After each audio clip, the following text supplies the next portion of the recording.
Here at Esca, me and my culinary team try to give you a unique dining experience using the freshest, delicious ingredients, Mediterranean flair with some French accents. Hi, I'm Joe Buckholtz, Executive Chef at Esca Restaurant and Wine Bar in Middletown, Connecticut. Today we're going to make an oozy egg ravioli with wild mushrooms and chives. Get the stuffing together, ricotta, mushrooms, salt and pepper, the chives and Parmesan,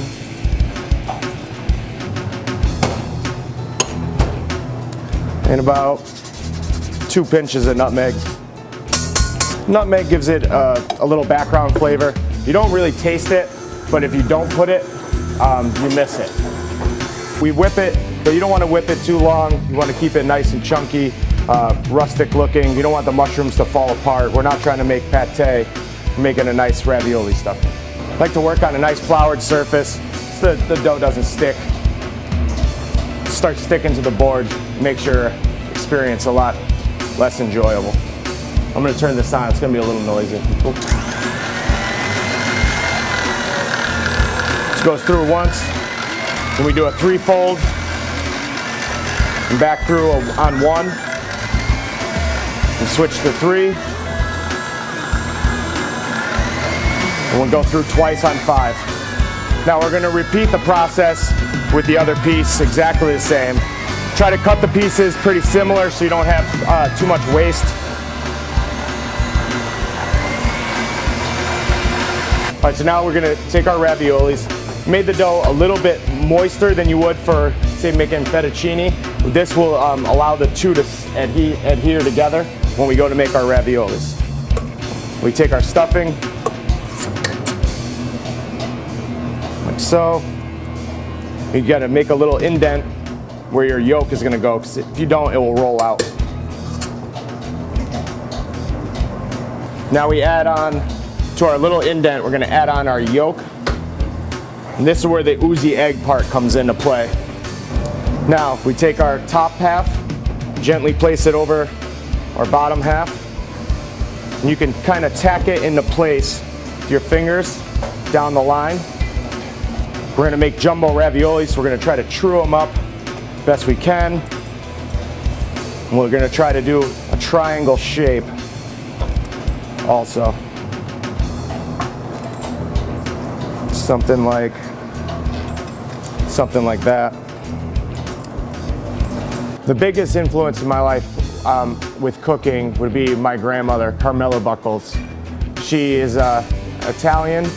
She has taught me everything she knows. I've learned more from my grandmother than I learned in my 2 years in culinary school.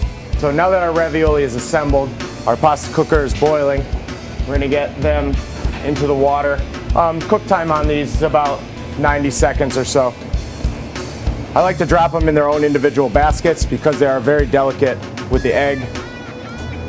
At home, salted boiling water, just be gentle. We're gonna make a brown butter sauce. Basically, taking your butter, melting it, and browning it in the pan. I know that sounds a little redundant, but nice hot pan. What's gonna happen is the butter is gonna stick and start to brown on the bottom of the saute pan, and we can use our spoon to scrape it off, and that's where we're really gonna get our flavor. We're going to use this nice rectangle plate,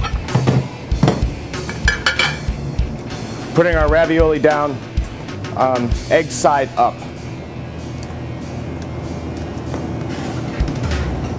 So,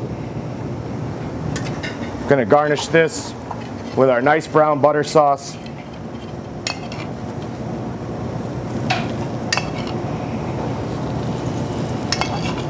I have a little bit of balsamic reduction I'm going to add to the plate. Gives it a little tang, cuts the richness of the butter.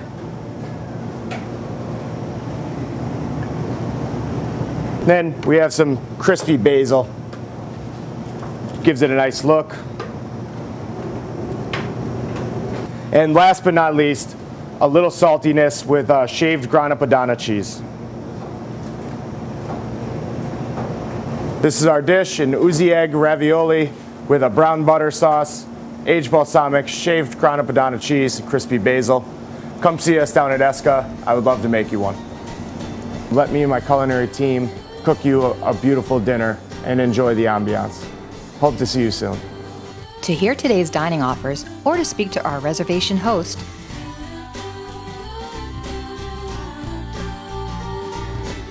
and have a great dining experience.